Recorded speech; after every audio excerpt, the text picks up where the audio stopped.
Hi everyone, welcome back to our channel. இன்னைக்கு வந்து பார்த்தீங்கன்னா நம்ம இந்த பெருங்காயத்தை பற்றி தான் பேச போகிறோம். பெருங்காயம்னா இந்த எல்ஜி பிராண்டுன்னு இல்லை, எல்லா பிராண்ட் பற்றியும் தான் நம்ம பேச போகிறோம். நம்ம எல்லா வீட்லையும் வந்து பார்த்தீங்கன்னா மோஸ்ட்டாக அந்த பெருங்காயத்தூள் கண்டிப்பாக இருக்கும். இந்த பெருங்காயத்தூள் வந்து பார்த்தீங்கன்னா டெய்லி எதனா ஒரு வேலையாச்சும் நம்ம யூஸ் பண்ணுவோம் கண்டிப்பாக.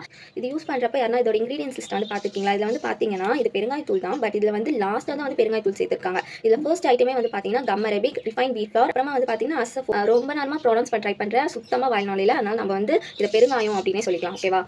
ஸோ கம் அரபிக் அப்படின்னா என்னன்னு பார்த்தீங்கன்னா ஒரு மரத்துலேருந்து வரக்கூடிய முருங்கை மரத்தில், அப்புறம் இந்த பாதாம் மரத்தில் அந்த மாதிரிலாம் வரும்ல, அந்த மாதிரி ஒரு மரத்துலேருந்து வரக்கூடிய கம்மு தான் வந்து பார்த்தீங்கன்னா கம் அரபிக் அப்படின்னு சொல்கிறாங்க. இந்த கம் அரபிக் அப்படின்றது எந்த மரத்துலேருந்து வருது பார்த்தீங்கன்னா அக்கசியா அப்படின்னு சொல்லிட்டு ஒரு மரம். தமிழில் வந்து பார்த்தீங்கன்னா கருவேலம் மரம் அப்படின்னு சொல்லிட்டு சொல்கிறாங்க. ஃபைன் வீட்டில் மைதா மாவு, அதுக்கப்புறம் தான் வந்து அந்த அசை பெருங்காயம் வந்து சேர்த்துருக்காங்க. இப்போ நான் ஏன் இது சொல்கிறேன் அப்படின்னு பார்த்தீங்கன்னா இது வந்து கலப்படம், இது வந்து பெருங்காயமே லாஸ்ட்டில் தான் சேர்த்துருக்காங்க, இது வந்து கலப்படம் அப்படிலாம் நம்ம இதை பற்றிலாம் பேச போகிறது கிடையாது. ஏன் இதை வந்து சேர்த்துருக்காங்க அப்படின்றத பற்றி தான் நம்ம பேச போகிறோம். நிறைய ஏதோ ஒரு குழம்போ இல்லை சாம்பாரோ ஏதோ ஒன்று விற்கிறோம் அப்படின்றப்போ அதில் கொஞ்சமான பியூர் பெருங்காயம் வந்து ஆட் ஆனால் கூட அந்த சாம்பாரோ இல்லை ஏதோ ஒரு பொருளோ வந்து ஃபுல்லாகவே வந்து பெருங்காயம் வாசனை தான் அடிக்குமா.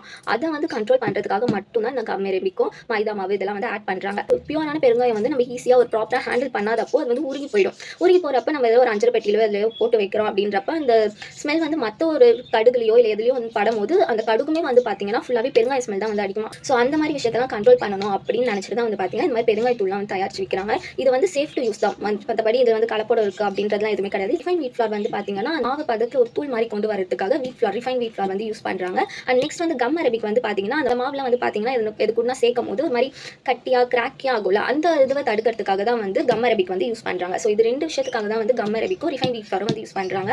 சில பேர் வந்து பார்த்தீங்கன்னா தூள் வந்து நல்லது கிடையாது, இதில் வந்து மாவு இருக்குது கலப்படம் இருக்குது அப்படின்னு சொல்லிட்டு கட்டி பெருங்காயத்தை வாங்கி அதை ஹீட் பண்ணி தூள் பண்ணி யூஸ் பண்ணுறாங்க. அந்த கட்டி பெருங்காயத்தில் வந்து பார்த்தீங்கன்னா இதே சேம் இன்க்ரீடியன்ஸ் தான் இருக்குது. ஸோ நீங்களும் வந்து அந்த மாதிரி தான் பண்ணிட்டு இருக்கீங்க அப்படின்னா டைம் வேஸ்ட் பண்ணாமல் நீங்கள் தாராளமாக இந்த மாதிரி தூள் பெருங்காயமே வாங்கி யூஸ் பண்ணிக்கலாம். ஸோ எனக்கு தெரிஞ்ச விஷயத்தை நம்ம கூட ஷேர் பண்ணணும்னு நினச்சா ஷேர் பண்ணியாச்சு. ஸோ உங்களுக்கு இந்த வீடியோ பிடிச்சிருந்தா மறக்காம நம்ம சேனல் சப்ஸ்கிரைப் பண்ணிக்கோங்க அண்ட் இந்த வீடியோ லைக் பண்ணிக்கோங்க. ஸோ நெக்ஸ்ட் என்ன மாதிரி வீடியோஸ்லாம் போடலாம் அப்படின்னு சொல்லிட்டு மறக்காம கமெண்ட் பண்ணுங்கள். பாய்.